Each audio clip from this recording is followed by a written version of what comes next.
റഹ്മാനെ നമസ്കാരം. നമസ്കാരം സാർ. ആ ഞാൻ വിളിച്ചത് ആ പിന്നെ ഒരു ക്ലാരിഫിക്കേഷൻ. സാറ് ആ BJP ഒരു മെമ്പർഷിപ്പ് എടുത്തു എന്നിട്ടൊരു ന്യൂസ് വന്നിരുന്നു. ആ ഉണ്ട്. തൊട്ട് പിന്നാലെ സാർ അത് നിഷേധിച്ചിട്ടുള്ള ഒരു ന്യൂസും വന്നു. യെസ്. അപ്പൊ എന്താണ് അതിന്റെ സത്യാവസ്ഥ?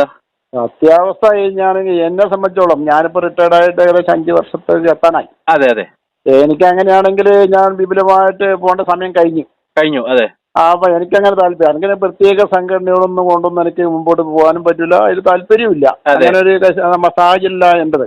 അതെ കാരണം എനിക്ക് ഒരുപാട് സുഹൃത്തുക്കൾ എല്ലാ മേഖലയിലുണ്ട്. ഇപ്പൊ BJPന്റെ ഒരു പരിപാടി വിളിച്ചാൽ ഞാൻ പോലുണ്ട്, CPMന്റെ വിളിച്ചാലും കോൺഗ്രസിന്റെ എല്ലാം പോലുണ്ട് ഞാൻ. അതെ പക്ഷെ ഇങ്ങനെ ഒരു പ്രത്യേക ഉദ്ദേശമൊന്നും എനിക്കില്ല, അങ്ങനെ അതിൽ പ്രവർത്തിക്കണം. അങ്ങനെയാണെങ്കിൽ എനിക്ക് നല്ല ചാൻസ് 4 വർഷമായിട്ട് കിടക്കുകയാണ്.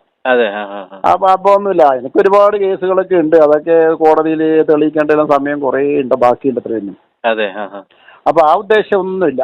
പിന്നെ അങ്ങനെ വാർത്ത വരാൻ കാരണം വാർത്ത ഞാനവിടെ പോയി, ഞാനൊരു ഓണാഘോഷം ഉണ്ടായിരുന്നു. അപ്പൊ അതാണ് സമയത്ത് എനിക്ക് അറിയുന്ന ആൾക്കാരായിരുന്നു, വലിയ വലിയ നേതാക്കന്മാരായിരുന്നല്ലോ. ഞാൻ അന്ന് ഇങ്ങോട്ട് പോകാന്ന് പറഞ്ഞു. അപ്പൊ ഞാൻ പോയി. അപ്പൊ അവിടെ പോയി ഇവരെ ചടങ്ങുണ്ട്, പോകുന്നവർക്കെല്ലാം സ്വീകരണം കൊടുത്തു. അങ്ങനെ അപ്പൊ കഴുത്തിൽ ഒരു മാല, അത് അടുത്തത് കഴുത്തിൽ ഒരു മാറ്റിനായത് ഒരു കളർ കൊണ്ടിട്ട് തന്നു. അത് അതാണ്, അത്രേ ഉള്ളൂ. ഞാൻ അപ്പൊ എന്നോട് ചോദിച്ചു. ഞാൻ പറഞ്ഞു എനിക്കതിൽ താല്പര്യമൊന്നുമില്ല, പക്ഷെ നിങ്ങളുടെ ഇപ്പം വിളിച്ച് വന്നു, ഞാനത് വന്നു.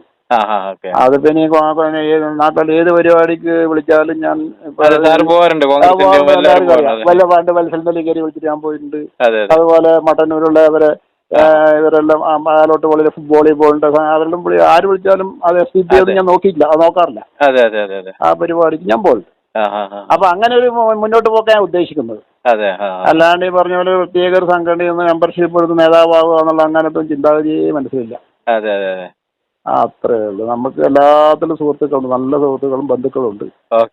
അപ്പൊ ആ ബന്ധുക്കളെ നിലനിർത്തണം. എനിക്ക് പിന്നെ ഞാനിത് തൊട്ട് പിന്നാലെ ഒരു ന്യൂസും കൂടി വന്നല്ലോ. അപ്പൊ അവര് കാര്യം ചെയ്യും. അപ്പൊ ഞാൻ പറഞ്ഞു അങ്ങനെ എനിക്ക് പോയത് ശരി തന്നെയാണ്, പക്ഷെ എനിക്ക് ഈ ഉദ്ദേശം ഇല്ല എന്നുള്ളത് മനസ്സിലാക്കി. പിന്നെ അപ്പുവിന്റെ കാര്യങ്ങൾ നോക്കിയിട്ട് മുമ്പോട്ട് പോണ്ടേ? അതെ തീർച്ചയായിട്ടും.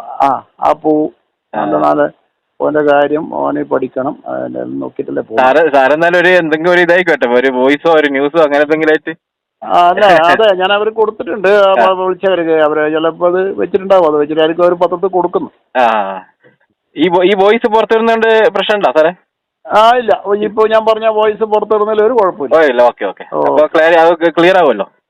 ശരി. അല്ല സത്യത്തില് ഞാൻ നല്ല പ്രായത്തിൽ തന്നെ എനിക്ക് അങ്ങനെയാണെങ്കിൽ പിന്നെ റിട്ടയർഡ് ആയിട്ട് 1-ാം വർഷം തന്നെ ഇറങ്ങാവുന്നതേ ഉള്ളൂ. അതെ, ഇപ്പൊ 4 വർഷം 5 വർഷം 4 വർഷം കാത്തുകിട കാര്യമൊന്നുമില്ല. അതെ അത് അങ്ങനെ ഒരു ഉദ്ദേശമില്ല, തെളിവാണ്. ഞാനേ പറഞ്ഞില്ലേ, നമുക്ക് എല്ലാത്തിലും സുഹൃത്തുക്കളുണ്ട്, സുഹൃത്ത് ബന്ധം വേണം. തീർച്ചയായിട്ടും അത്രേ ഉള്ളൂ. അതുപോലെ എല്ലാവർക്കും ബന്ധുക്കളുണ്ട്, എല്ലാ ബന്ധുക്കളും എനിക്ക് വേണേം വേണം. അതെ ഓക്കെ സാർ.